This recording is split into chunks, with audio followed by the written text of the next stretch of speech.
imagine if you were an alien who, was visiting the Earth for the first time from some other galaxy. Imagine only visiting the United States and never visiting any other part of the Earth's surface. That's essentially what we've done with the Apollo missions. Really been able to do wonderful and groundbreaking science with the samples, collected during the Apollo missions. But again, we visited only a very small part of the lunar surface. The way that I think about it is it's the equivalent of landing on Earth and getting rocks from Kansas. It would give us insight into one particular location on the Earth, but not at all the diversity of what we see on the Earth, what we know is present on the Earth. So the ability to go to a different site, a different location, get different samples will just enrich what we've already learned from our Apollo samples. There's a lot left to be learned about the moon, and it starts with the South Pole.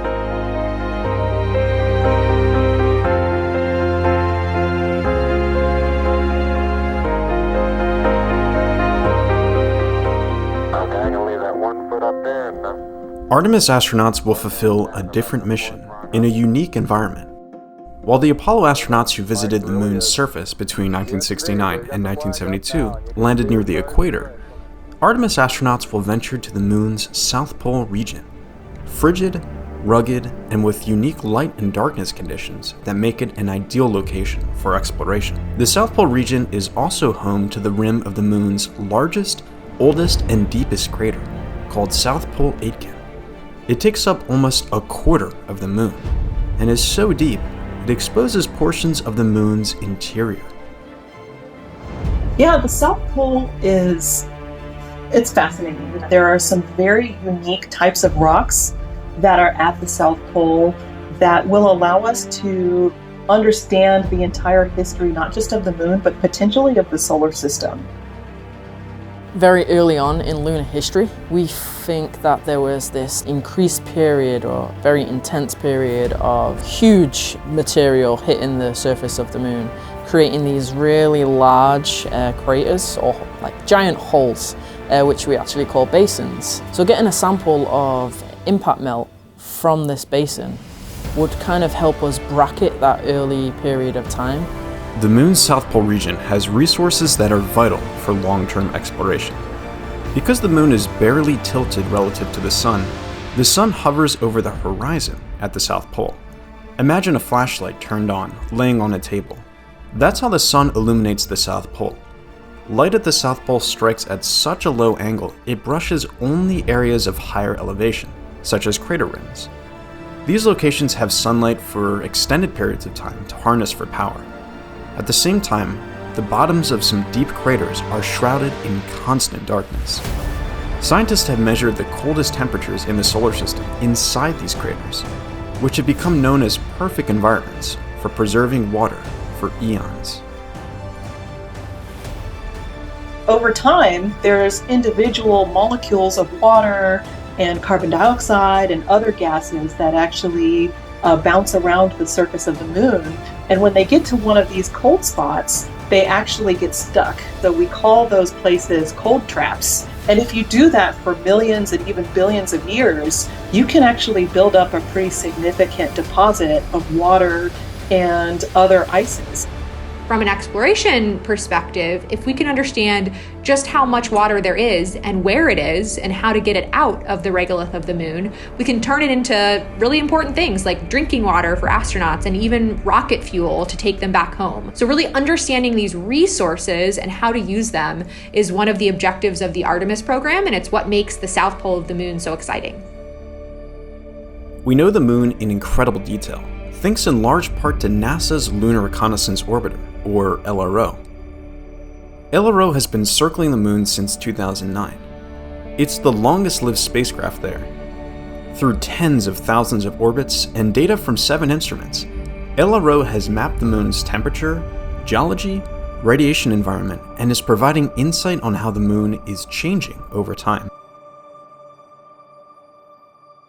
LRO is led by Dr. Noah Petro, a planetary geologist at NASA's Goddard Space Flight Center. LRO is this incredible mission. It was launched in 2009 as the opportunity to go back to the moon, to create this three-dimensional, high-resolution, high-definition atlas of the moon. Where are there safe landing sites for human and robotic explorers? So what LRO is doing is really giving us the tools, the material, the data we need to make those missions successful. For many years, LRO's elliptical orbit was closest to the moon during the spacecraft's pass over the South Pole. So scientists have more information about the South Pole region than any other region of the moon. We know that we can do more and build upon the legacy of Apollo, but to do that we needed a higher resolution data set. We wanted to know where the hazards were. We wanted to know where the geologic features were that we want to go explore, and so LRO has created that database. Incidentally, the LRO data volume is now over 1.3 petabytes. It's the largest volume of data that NASA has ever collected from any planetary body. It's remarkable.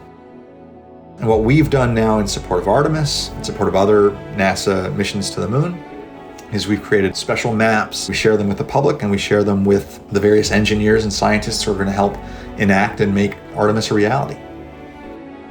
You know, this is basically a Google Maps of the moon, taken from pictures from the Lunar Reconnaissance Orbiter camera, and you can just zoom in and see a 5-meter boulder on the surface of the moon. That's just crazy. I could spend all day, and I have spent all day, sometimes just browsing around different parts of the moon, just looking at air rocks. This wealth of information will make it easier to find ideal locations for a NASA base camp, and to quickly identify scientifically interesting areas to visit nearby. So it's my real belief that we have an opportunity with Artemis to do something different than Apollo. We build on Apollo, we learn from Apollo, but we want to expand what Apollo was able to do and build this presence on the moon that is more than just 3 days, more than just 6 individual missions, but a much larger program that eventually will result in the ability to go onto Mars. Mars is quite a bit longer away from our own planet than, of course, the moon is. It takes several months in some cases to get to Mars, and it's therefore going to be really critical when we have astronauts walking around on the surface of Mars to be able to stay there for longer periods of time. You've just spent 6 or so months to get there. You want to really be able to explore the surface around you, and having the ability to live off the land and know how to conduct exploration for longer periods of time is going to be critical for Martian exploration, and lessons learned for that sustainable type of exploration start right here at the moon. So there's still so much for us to learn from going back to the moon from a scientific perspective. It's a no-brainer in my head. So with Mars in the horizon as our kind of end goal, this is an important step for us to take.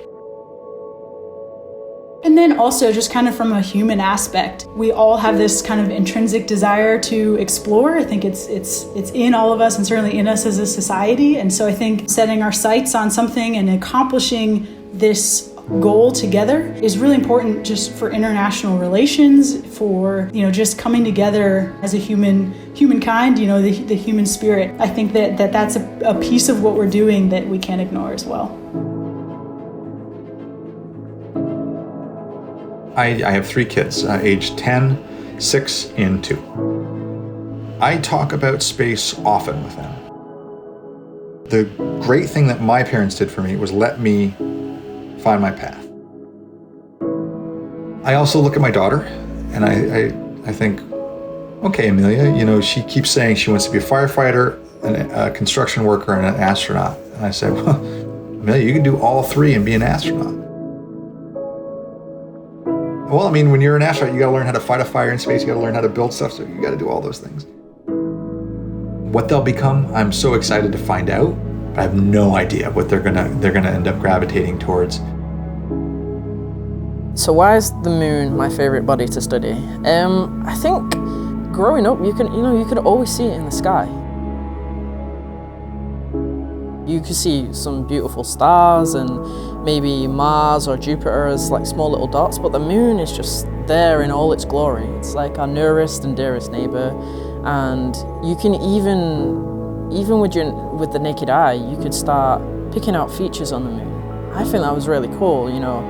This is thousands of miles away, and you can still kind of be a geologist from the ground if you want to. And I think that's really cool. And that's why I always wanted to study the moon. Just seeing people walk on the moon, on this foreign planetary body, looking at images like the one behind me here, I think that always blows my mind. I will say with my 2-year-old, what I have noticed recently, and this is wonderful, is that when he sees the moon, we're out for a walk, we're driving around or outside a window, oh, moon, moon. And just the fact that he can look up and see, oh, moon, moon, that makes me so happy.